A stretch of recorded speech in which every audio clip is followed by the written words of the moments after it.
Thank you very much, Rosemary Walton. This is Aussie Football Rules America with Eddie Maguire, Brian Taylor on SiriusXM's Dan Patrick Radio Channel 211. And what a pleasure it is to welcome a genuine superstar of the American sport who's fallen in love with our sport, Brian. His name is Pat McAfee. Yes. He has the Pat McAfee Show weekdays from 10 till 2 Eastern Time on CBS Sport Radio 206. And Pat McAfee, welcome to our show. Thank you so much for having me. The honor is all mine. As you probably know, I was introduced to the AFL right as sports were being stopped. I had a one-night stand with the Ascendant FC squad. And then now that we're back, I went down so many YouTube rabbit holes. This is an incredible conversation. I can't wait to talk about it. Just hearing you intro about how Aussie Rules Football, the show, I mean, I think the AFL is going to take over America, and I think it's been a perfect time for me to discover it. I feel like a child. Thanks for having me. Well, Pat, largely because of your support, we've been able to not only get this show up, but also ESPN are now going to broadcast the games as well as Fox. So we've gone from having basically nothing for the last 20 years to having Fox carrying the AFL on its soccer channel. We've got it on ESPN. We're on here on Sirius, of course, and you can pick it up on the AFL app as well. So thanks for your support. Can I ask you, what is it about our game that caught your eye? You know, so I always thought it was rugby because I was a punter in the NFL, right? Yeah. And a lot of Australian guys would come over, they'd be punters as well, learned a lot, but they always called it a rugby punt. It was always like, hey, you're doing a rugby punt. And rugby wasn't always something that I fancied, right? I thought it was a little bit slow. I respected how tough it is. Like, I think it's very tough. I think the people have to be very athletic. There's no pads, obviously. But it was a little bit too slow for me. I have ADD, so I couldn't really stick around with the ground and pound. So I always just kind of washed it off as like, oh, it must be rugby. It must be rugby. Then this last year, I got a chance to color commentate some college football games, and there was a lot of Aussie punters I got a chance to talk to. Dane Roy. I got to talk to a bunch of other guys. And they were talking to me about how they basically told me, like, yeah, it's Aussie rules, mate. Like the way they kept saying to me. And I was like, Aussie rules? Everybody says it's a rugby punt. They're like, yeah, it's Aussie rules, though, is where we all come from. So I kept that in my mind. And I was like, at some point, I'm going to look into this. And lo and behold, when the sports stoppage happened, I stay up at night anyways. I'm kind of an insomniac. It was on late night. And it was the last sport that was going. By that point, the NBA had already been stopped. March Madness had already been delayed. Everything was already talking about being at a stoppage. And I see this down under sport happening that I just learned about a couple months ago, not being rugby. And I was watching and I was like, yeah, this isn't fucking rugby at all. This is a completely different sport. And I fell in love with it. And Brian, I'll tell you what, I wish I would have had a chance to see your mustache score some goals. The dudes out there are just incredible athletes. The sport is so electric. It's so explosive.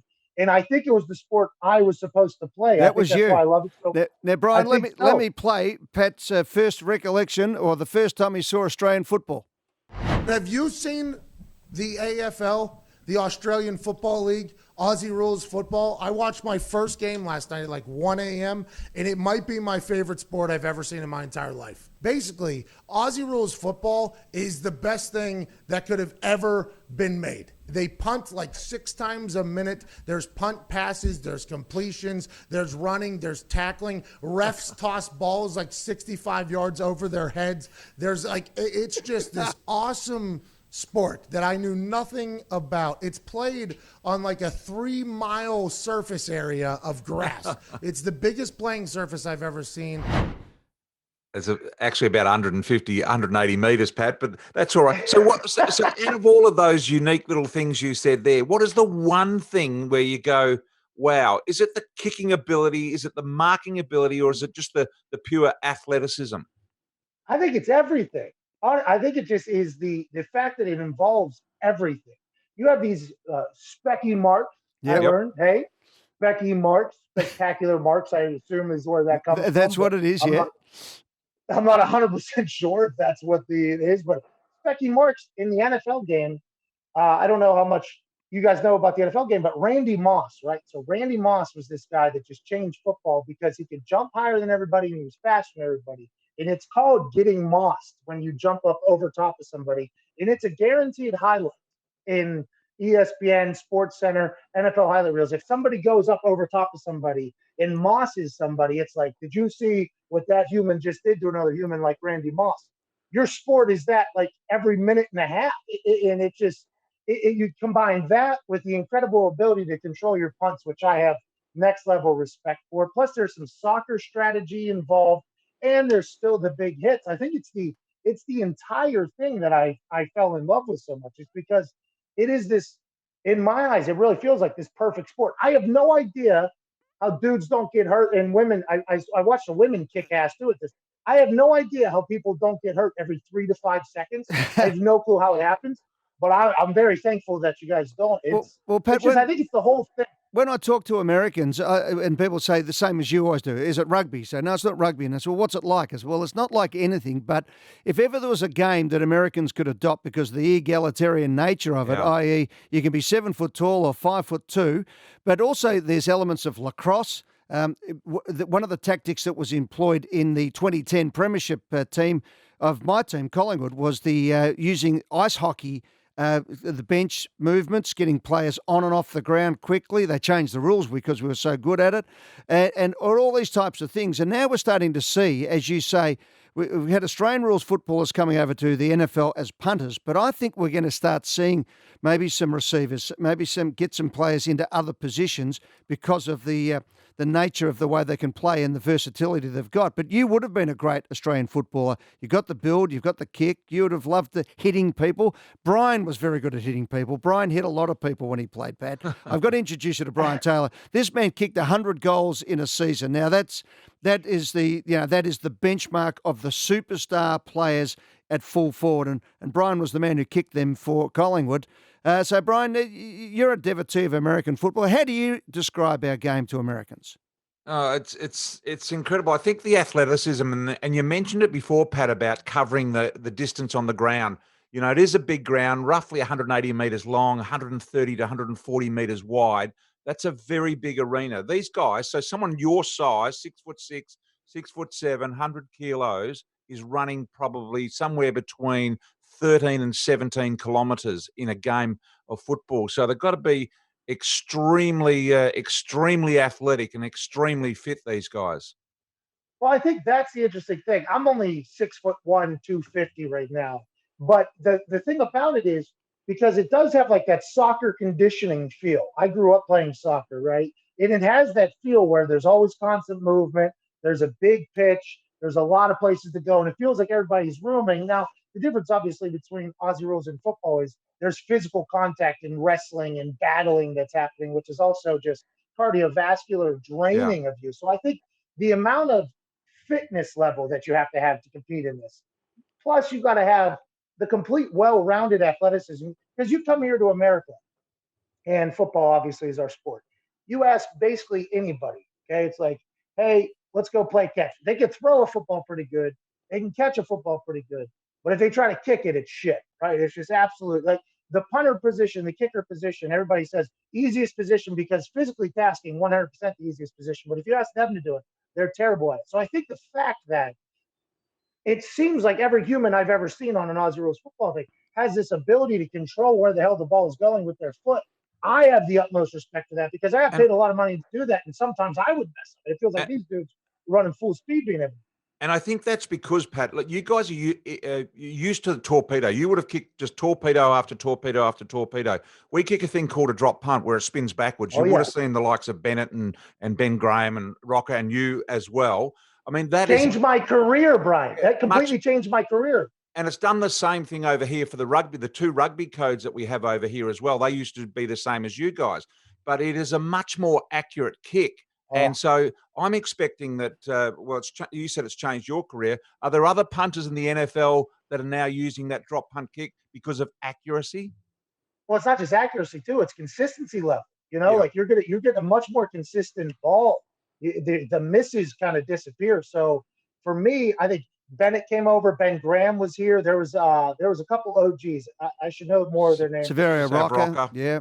Oh, Sav. Oh, my God. My first preseason game, we're playing against the Philadelphia Eagles. And before the game, it's kind of kosher for the kickers and the punters to come say hello to each other. And I'd never met an NFL punter before this. I walked over to Sav, and this guy's, 6'10", 700 pounds, this massive man. And I'm this tiny little, just like little pipsqueak little dude. I'm like, Mr. Rucka, very nice to meet you or whatever. And this guy wouldn't jump. He just swung his leg and just hit absolute missiles. But the end over end punt, which you guys call The drop The punt. drop punt. the drop punt, that completely changed my career. So my weak punt was to my left because I would drop the ball inside and I would kind of pull it. So I started hitting the drop punt that you guys hit for the entire field, not just for the short punts. It was a guaranteed fair catch, which means the returner wasn't returning. I kept people. So what the Aussies brought from Aussie Rules football to the NFL actually made my entire career. So I always was told there was a rugby punt. So it was like I felt like such an ignorant person whenever the college kids I met this year were like, hey, by the way, appreciate what you've done for punting and talking about it, but these are all mostly Aussie Rules punts that we're doing here, and that's the game we come from. So it's just like an eye-opening thing where I'm very grateful for the punt method that Aussies brought over to the NFL. Well, Pat, I think there's a couple of other kicks that we have in our game that would be interesting, and I put Yeah. it to you as a player, as you get the snap and you go back and you take one step and kick it as high as you can before you get cleaned up by everyone rushing you. If you're able to run laterally to the side, hold the ball, which gives you more time, so you don't need to actually have as much air time. But Brian Taylor was a great exponent of two kicks which makes the ball spin sideways, helicopter fashion. One we call a banana. The other one is we call a hook shot. And what that does is it spins, makes it harder to catch as well. But if you hold the ball and run to the side, either way, so you can still stay, run onto your right leg if you wanted to, and put this up in the air, it actually hangs, doesn't it, Brian? It stays in the air for a fair while, and you can direct it pretty much the same as a drop punt. You can hit it to a spot. And you can actually get it to, if it bounces as well, to stay in play so it doesn't run out of play. Brian, do you think that would work as a punter? Absolutely, it would. It has the ability to change direction in the air. I mean, because of its sidewinding capability, what it's actually doing is gripping the air, and it's actually curving in the air. And so runners or receivers would be going in one direction, thinking that's where it's going, and all of a sudden it ends up 5-10 meters in the opposite direction. So that I call that one the chopper. I think it is a spinoff of the banana punt that you That's guys it. hit. And Yeah. also, yeah, I think so. I saw it the other night in the game. A guy kicked from the side and he turned that sumbitch sideways. It went through the thing, and I was so impressed by that. Was the banana ball that he hit. Yeah. And the shape of the American ball actually gives it even Yes. more. It actually gets Does. more deviation. So in fact, if you ran round, say on your right foot, but you ran to your left side, which throws them off anyway because they're expecting you to be a right footer and go to your right side, and you kick it, you can almost kick it outside the line of play, so outside the sideline, and then it curves back in. And Brian, and if it hits the ground, it actually bounces the other way. You can actually predict the bounce, and it sits up. So it could cause mayhem. We do a lot of that in college. That's why the Aussie guys do so well in college, because when you take the snap, you run to your right a little bit. Then you're either hitting that ball back across your body or down the sideline. I did that in college as well. But once again, we called that the rugby punt. Yeah. So it was, I think from the beginning, this whole thing was mismarketed by whoever it was. And I honestly, there's so many things that Australia has already brought into the NFL when it comes to the kicking game. I assume it's only going to grow from there. But all the things you're talking about, we've given a go over here. We're just not as talented yet. So what about the commentary when you hear someone like Eddie Maguire commentating on a game of footy and he's got the ball up in the air and they go to the side and they sidewinder up there and here they go. The big men fly, it hits the deck and off they go. Kick around the corner. It's a goal! It's like what the hell are you talking about?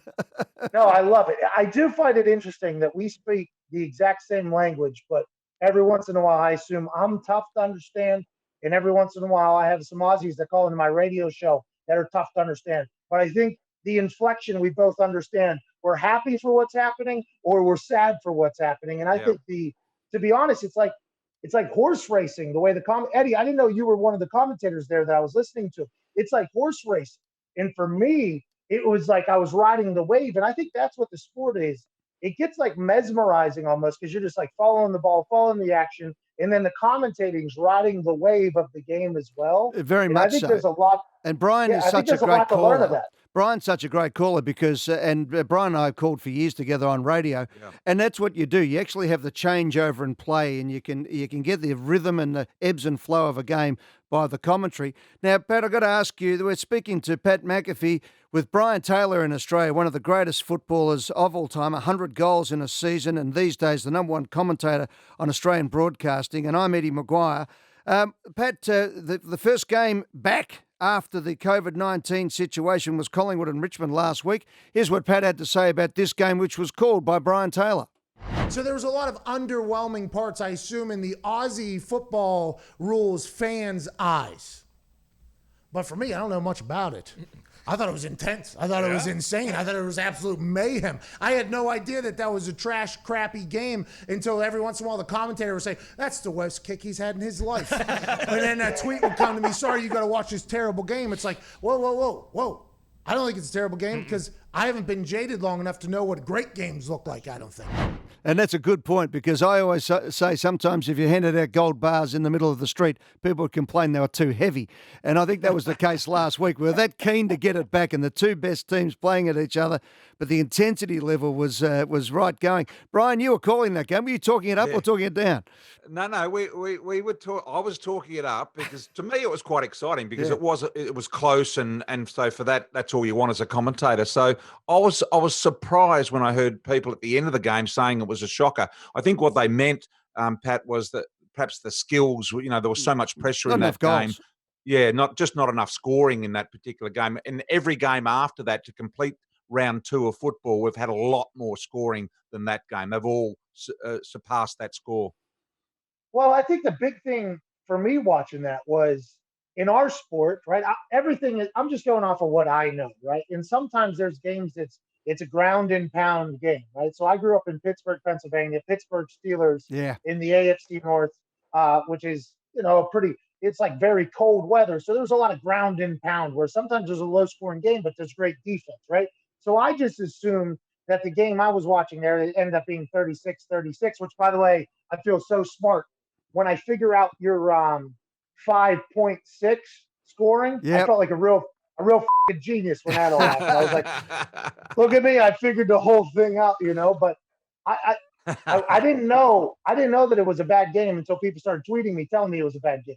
Because for me, the last 2 minutes of that game, and by the way, Brian, if you're calling that, the wave of that thing was electric. I mean, I felt like it was a playoff football game for me. Like the last 2 minutes, I was like invested in it. And then I got on Twitter, and obviously all the big-time Aussie Rules football fans who I think are excited that maybe I was a new eye or a new demographic was watching the game. I think they didn't want me to be like underwhelmed by it, but I wanted to tell them like, hey, listen, I don't have a clue what a great game looked like. For me, those last 2 minutes were electric. Obviously, there was a couple of missed kicks where I assume there was a little bit of rust and stuff like that. Yeah. But I was into it. And then the rest of the round 2, when you start seeing those points go up, I was like, okay, now it's starting to make sense why everybody was telling me that before, because there is a chance for more points to be scored. But I've loved it. I've been all in. I feel like a kid. I feel like a child learning about a new sport. We need to get Pat out of here, Ed. Have a look at a game. Oh, we've got to get Pat out here. And I think the other thing that you mentioned there, Pat, is that while you're not a complete devotee of the game just yet, you actually understand the rhythms of sport and that sometimes there is a grind game. And I think a lot of people, because we'd been out of the game for 10 weeks, were expecting perfect football, when in fact what happened is we had two coaches really employing defensive mechanisms for later in the year. I mean, they're testing each other out because they'll probably see each other in the playoffs. And so it might... Are we going to win it all, Eddie? Because listen, I got my Clockzilla shirt, okay? Yeah. I know he's hurt right now. They got to get him clear. Are we going to win the whole damn thing, though, here, Eddie, or what? I'd like to win that. Well, our boss at SiriusXM, who is a big Carlton man, is going to hate this because you're a Collingwood man, Brian was a Collingwood champion, and I'm the president of Collingwood, so somehow we've got it back to Collingwood again. Now, Pat, I've got to ask Pies. you. He'll be right. Go Pies is exactly... Say that again. Go Pies. Hey, here we go. Here we go, Pies. That is the American pie right there. And now I can tell you, Pat also has got onto something that is my father's from Scotland, Pat. And so when he came out to Australia, he thought this was hilarious listening to the club theme songs. So these, You call them fight songs in America, and there are a couple that have been knocked off. For example, the Notre Dame fight song is the Adelaide Crows song, and Yankee Doodle Dandy is what the Hawthorn Football Club have. The Collingwood Football Club song goes back to the Boer War, believe it or not, and which was a song called Goodbye Dolly Gray. Carlton's is Lily of Laguna. But you like one which is the Geelong Football Club song, and here it is. This morning, First the one I heard. Geelong Cats, after they won, they had like a World War II song. Do we have that song anywhere? It's like it was like they had a band came out and performed, and it was like a full on. It's like the polka from I'm from the town with the great football team. Go on and get them Steelers. The Geelong Cats have this band that.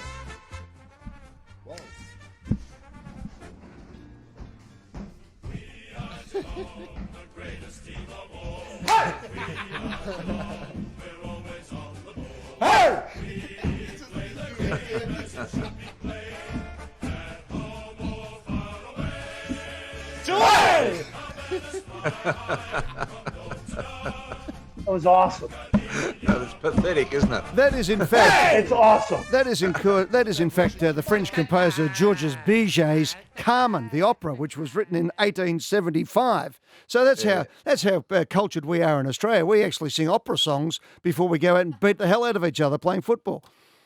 And that's the only You know, reward you get.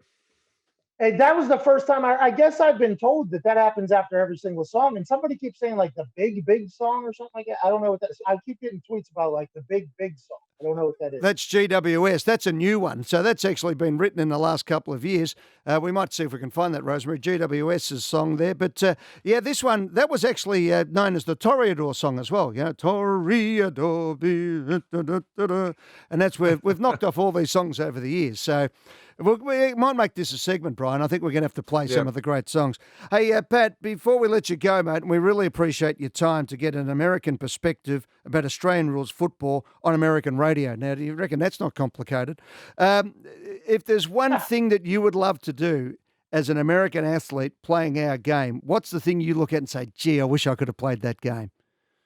I wish I could play a game, honestly. I'm going to try to get into one of these games. I think the U.S. has an AFL thing.